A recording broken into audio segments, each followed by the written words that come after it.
Shalom, bienvenue à notre causerie théologique. Aujourd'hui, nous allons aborder la thématique suivante, la nature de la Pâque juive. La nature de la Pâque juive.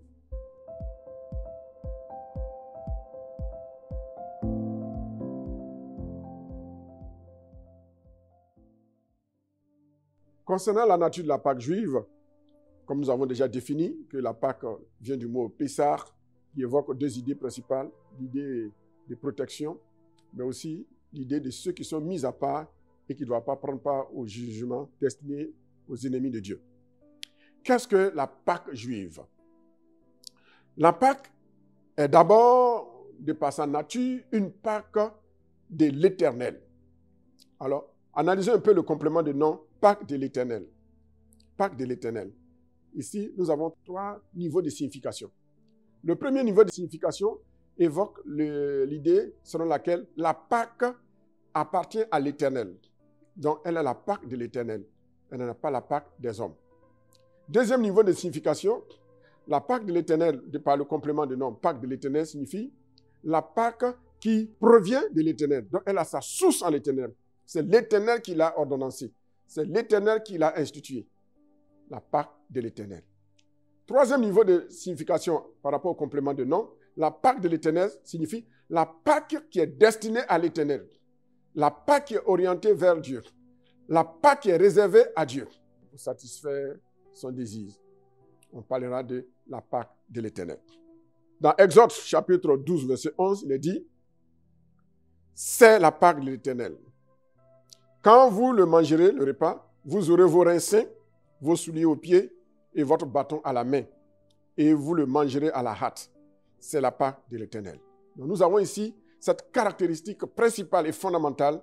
La Pâque n'est pas la Pâque des Juifs, elle n'est pas la Pâque des hommes, elle est la Pâque de l'Éternel. Mais arrêtons-nous là un instant ici. Si la Pâque est la Pâque de l'Éternel, Paul dans 1 Corinthiens dit que Christ, notre Pâque, a été immolé. Donc la Pâque est la Pâque de Christ. Si la Pâque est la Pâque de Christ, que désormais nous sommes en Christ et Christ en nous, la Pâque de l'Éternel qui est la Pâque de Christ devient aussi notre Pâque. Donc, pour s'approprier la Pâque de l'Éternel, il faut recevoir Jésus-Christ dans son cœur, dans sa vie.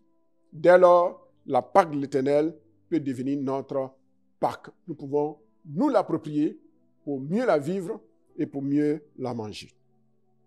Deuxième élément par rapport à la nature de la Pâque a une histoire lointaine qui remonte en Égypte et qui évoque trois types de temps. Parler de Pâque revient à parler de trois types de temps. Le premier temps, c'est le chronos. Il est dit que Israël a passé 430 ans en Égypte. C'est le chronos. Chronos signifie durée de temps, temps mesurable dans le temps. L'ensemble de plusieurs successions de temps. La Pâque évoque la notion d'un temps lointain, un demi-siècle d'existence d'oppression. Ce demi-siècle d'oppression, d'esclavage, va être couronné par un deuxième type de temps qu'on appelle le temps Kairos. Le temps Kairos, c'est l'année où la délivrance d'Israël va sonner. Et quand cette année arrive, on parle du temps Kairos. Retournez un peu en Égypte. Quand le temps, la délivrance arrive, Dieu annonce cette délivrance à son peuple par le truchement de son serviteur Moïse. Moïse et Aaron informent le peuple et le peuple fait les préparatifs. Nous voyons cela dans Exode chapitre 12 et tout le chapitre 12 nous parle de ce temps Kairos qui est arrivé et comment le peuple a préparé cette Pâque pendant 7 jours. Le troisième niveau de signification du temps qui apparaît ici, ce temps est appelé dans le grec hora. Hora qui veut dire l'heure. Donc, l'heure à laquelle la Pâque devait être immolée, cette heure, c'est-à-dire ce temps précis est connu. C'est le mois de Nissan, entre le 14e jour et le 15e jour. Donc, le 14e soir et le 15e soir, c'est à cette heure précise, à cet instant, que la Pâque devrait être célébrée, immolée. Donc, dans la nature de la Pâque, nous avons une variété de concepts de temps. Chronos, une manière de dire, quand vous souffrez, Dieu voit. Même s'il ne réagit pas, mais il vous voit, il vous suit. Il met tout en œuvre pour que vous ne mouriez pas dans ce temps de souffrance. Car il a prévu un autre temps qu'on appelle le temps Kairos. Le temps Kairos, il vient mettre fin au chronos de douleur, au chronos de souffrance, au chronos d'esclavage. Mais dans ce temps Kairos se trouve un autre temps Kairos qu'on appelle le Hora. Hora, qui est l'heure. L'instant T dans l'instant T. Et Dieu agit. Donc, la Pâque n'est pas célébrée n'importe quel mois. La Pâque n'est pas célébrée dans n'importe quelle semaine. La Pâque est célébrée dans le mois de Nissan. Et ce mois de Nissan marque le début du calendrier juif. Très important. Donc, troisièmement, dans la nature de la Pâque est liée à un calendrier divin. Ce calendrier divin est en rapport avec le mois de Nissan, qui annonce le début de l'année juive, d'un point de vue religieux. Célébrer la Pâque, c'est être conscient du début d'une nouvelle époque. Avec Dieu, bien sûr. Israël a changé de calendrier. Israël a changé de programme.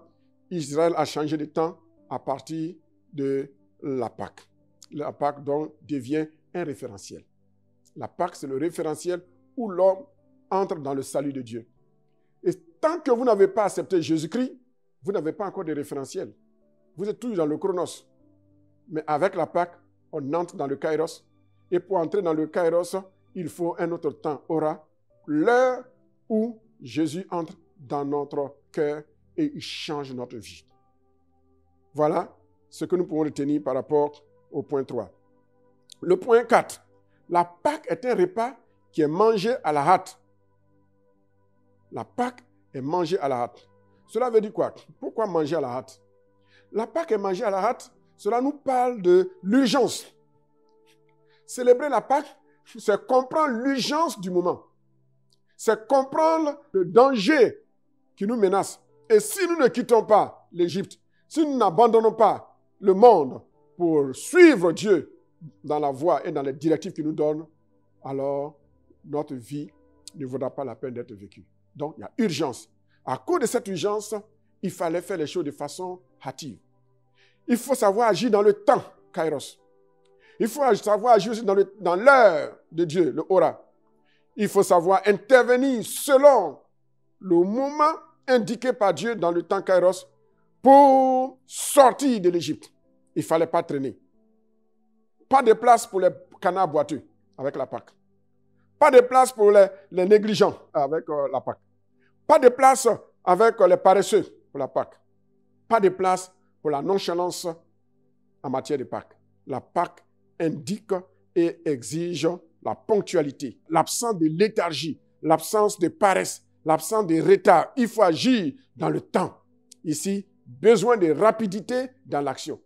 En d'autres termes, la Pâque nous parle de l'activité dynamique.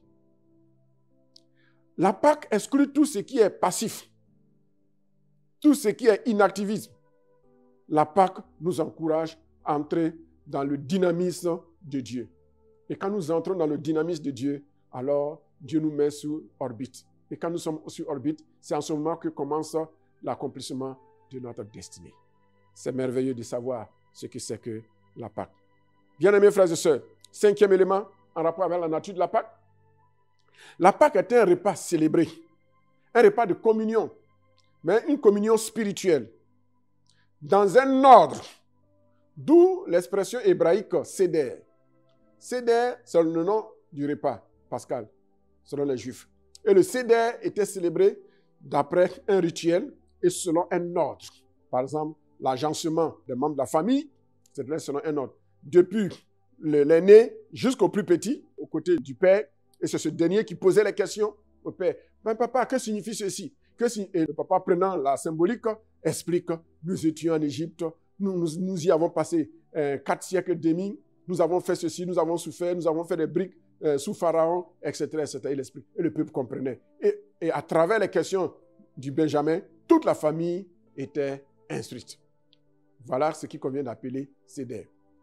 Au terme de notre causerie théologique, nous voudrions terminer en disant que la Pâque n'est pas la Pâque d'un homme, elle est la Pâque de l'Éternel, elle est la Pâque de Christ.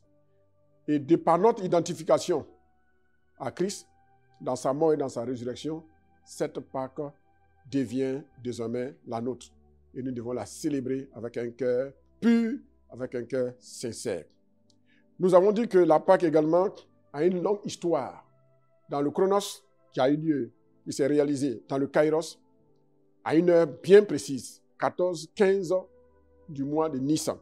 Nous avons également vu que la Pâque exige la rapidité, l'urgence, la ponctualité.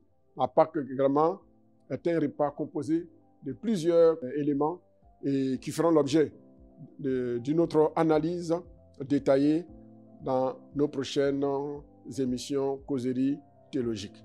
Que Dieu vous bénisse, que sa grâce, que sa faveur soit votre partage. Joyeuse fête de Pâques et que la victoire de Christ soit votre partage en tout lieu, en tout instant, au nom de Jésus-Christ. Amen. Vous avez été édifiés? Partagez ce message et transformez une vie. Pour plus d'enseignements, abonnez-vous à nos pages. Que Dieu vous bénisse.